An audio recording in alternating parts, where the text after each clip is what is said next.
What's happening, old school scares? Welcome back to the channel. I'm gonna take a couple of minutes right here. I'm in the middle of my walk. I wanted to share with you, you've probably noticed on the channel from time to time that I am out walking when I shoot some of these videos. I also have a fitness channel.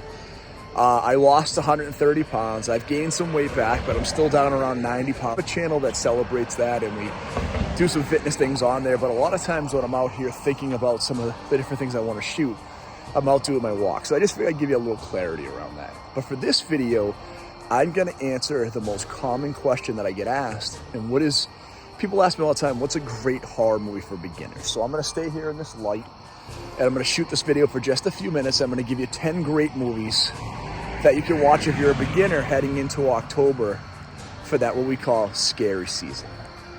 We're gonna hit on just a couple criteria. We'll give you a little information on the movie when it came out, maybe a couple of the big actors, maybe a couple of the set pieces or big scenes from the movie. We'll try to stay as reduced from spoilers as we can. And then I'll give you a rating at the end on a scary factor from 1 to 10. So the first movie I wanna hit on, I'm gonna recommend actually 4 Universal classic monster movies. So the first one's gonna be Dracula from 1931, starring Bela Lugosi. The reason I'm going to recommend this movie, and there's 2 great movies, early vampire movies, Nosferatu from the 1920s, and then Dracula. Dracula, I believe, is a lot more approachable for most people.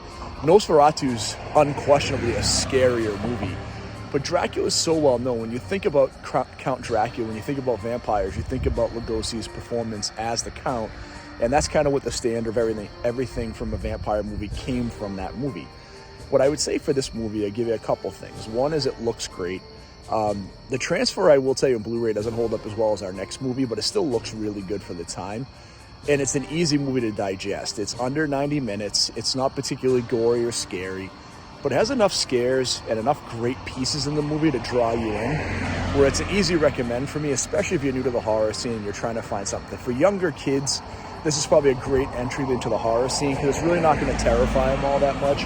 And there's really nothing in here that's going to upset them like crazy. So I give it a 2 from as far as the scare factor goes.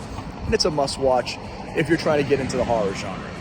The next movie I was going to go with, so it came down to either Bride of Frankenstein or Frankenstein. I decided to go with the original, which also came out in 1931.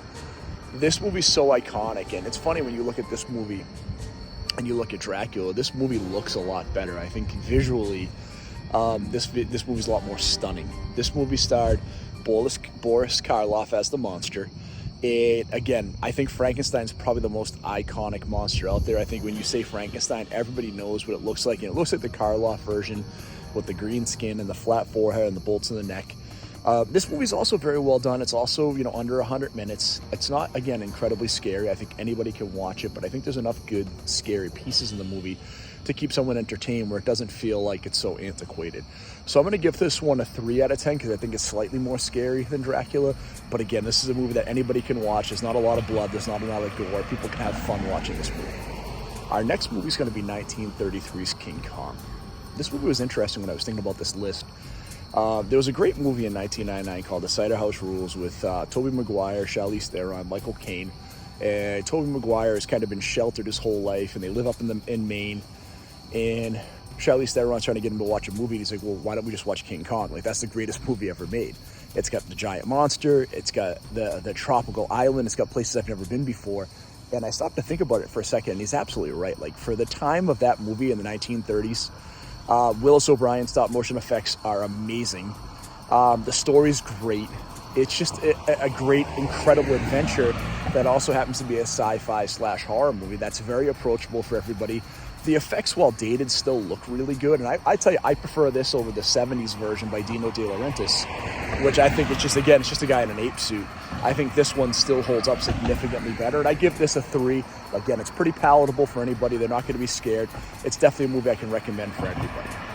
The next one we're going to hit on is our 3rd of our classic Universal monsters. We're going to be the Wolfman. The Wolfman's such a good, fun movie. It was the first property that Universal did that was adapted from them only.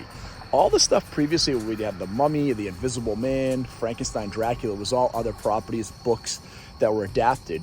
They actually brought kind of the werewolf mythology to the forefront. There was an earlier werewolf movie from the 30s, but this was really the first mainstream werewolf movie. And what's great about this movie, obviously Lon Chaney Jr., kind of reprising that horror role from his father, Lon Chaney Sr., who had done like The Phantom, Dr. Jekyll and Mr. Hyde, so well known. And then, what he had done was come in and create his own path. And he would be the only person to play the Wolfman for a bunch of movies for Universal going forward. Wolfman versus Frankenstein, Abbott and Costello Meet the Wolfman. He would play this character for the next 10 to 15 years. And what I love about this movie is it's more of a tragedy than any of the movies we have on here, because again, he hasn't done anything wrong, but he's now cursed with this werewolf curse.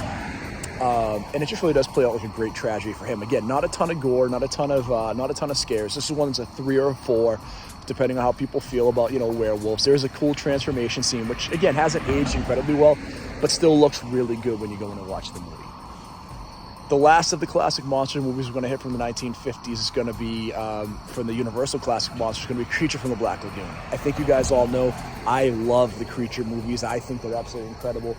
Mid-1950s, Rico Browning playing the Creature, Julie Adams playing the love interest. The unbelievable suit in this movie.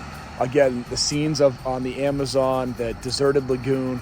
These movies were just taking us to a different time and place that really back then we couldn't readily get onto a plane and get there in 6 hours. So it was really transformational. The monster's great. I think it's still the coolest monster design out of anything Universal has done. So I love this movie. This movie's probably a little scarier than the other movies. I'm still going to give it a 4 because it's not particularly scary or gory. But it is a really well-done movie, especially if you can see it in the original 3D, which adds a little bit to the movie, but it doesn't become very gimmicky. So now we're going to get to some movies that are a little bit more modern. We're going to get to Jaws from 1975. I just did a review on this movie for the Real D 3D version. This movie is incredible. I listed as one of the top 5 movies ever made. The acting is so good. The fact that the practical shark wasn't great actually added into the story element, added into some of the fear factor, because we didn't see the shark as frequently as we would see, say, the dinosaurs in Jurassic Park. And I think it adds to some of the suspense in the movie. So big fan of Jaws. I highly recommend it. Great acting. Really cool set in Amity, which was Martha's Vineyard. I mean, everything just feels right about this movie, and it was the first big summer blockbuster. It's also scarier than the other movies we have. I'm going to give this movie a 5 because there's a couple of really good effective jump scares. Just a warning, there is a little gore in this movie. There is a little bit of nudity, so for younger kids it may not be appropriate, but I would tell you anyone like 10 and above I think will be fine in this movie, and it's great. 1978's Halloween. This movie has, it's very much like Texas Chainsaw Massacre, where the reputation of the movie is significantly worse than what the movie is. It's not particularly gory. There's a little bit of nudity. There's a little bit of gore.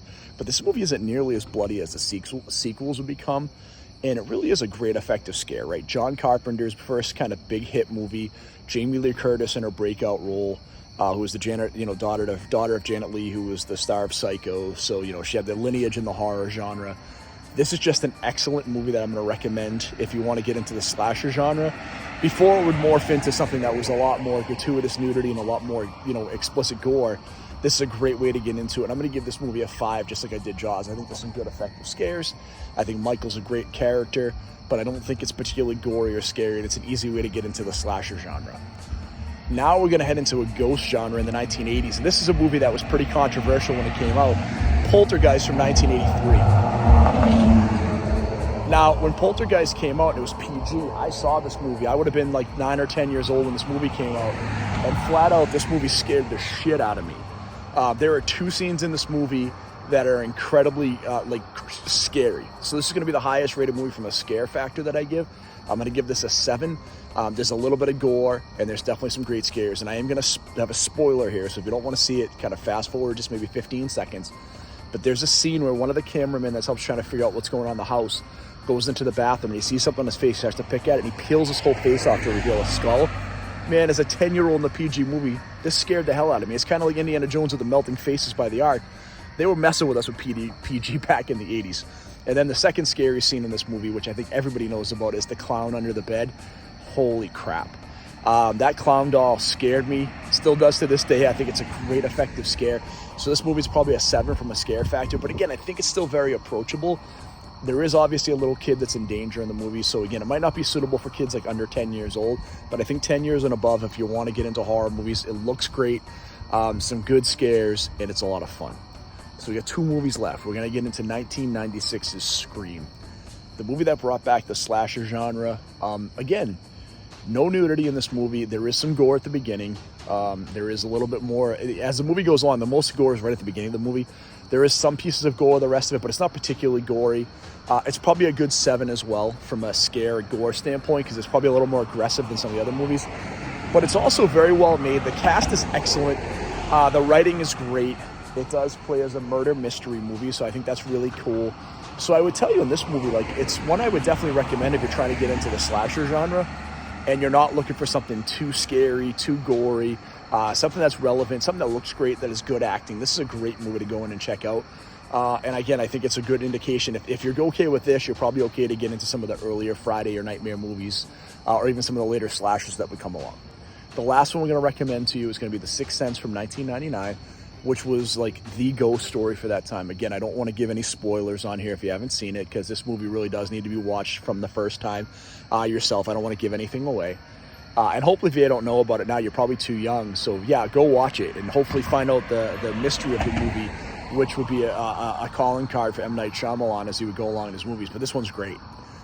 There is a couple of really good scares in this movie. The only one that really freaked me out a lot, and again, slight spoiler, was when the little girl who has died, Cole can see the dead people, when the little girl who has died shows up right next to him and she throws up. I mean, that was a throw your popcorn in the air moment in the theater. I remember seeing this movie in the theater, and it was a great scare scene.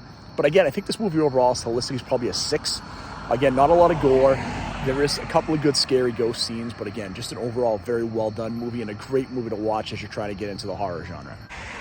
And that's our review of our 10 beginner horror movies. Thank you for checking out the channel. The plan is going to be to do 10 intermediate horror movies, so something a little more advanced, 10 advanced horror movies, and then 10 extreme horror movies. Movies that you have to be a true gorehound horror movie fanatic to watch, and some of them are tough to watch.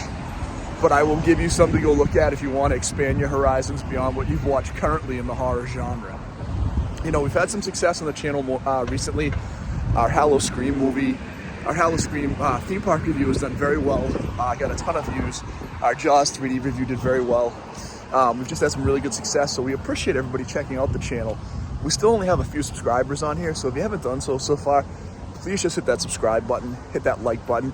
It doesn't take long for you to do it, but it means a whole heck of a lot to the channel. We really do appreciate it. I want to continue to create great content for you guys. So I do appreciate anyone that does hit that like and subscribe button. We appreciate you checking out the video. We'll have more stuff coming very soon as we're getting close to Halloween. And as always, stay scary.